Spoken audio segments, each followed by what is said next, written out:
Subscribe and download over 1 million code snippet including this tutorial from codegib.com, link in the description below. Sure, I can provide you with a tutorial on how to keep a Python script running in the background using different methods.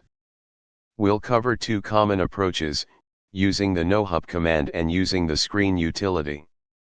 Create a Python script, for example, myscript.py. Here's a simple example. Open your terminal and run the following command.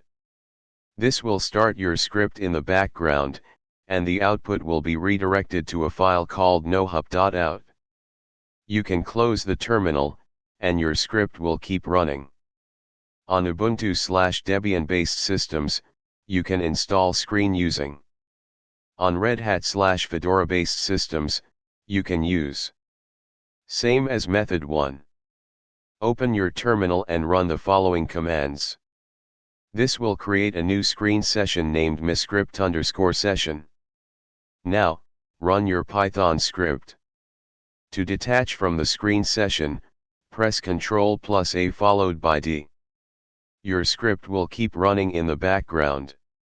To reattach to the screen session later, choose the method that best suits your requirements and system environment. ChatGPT.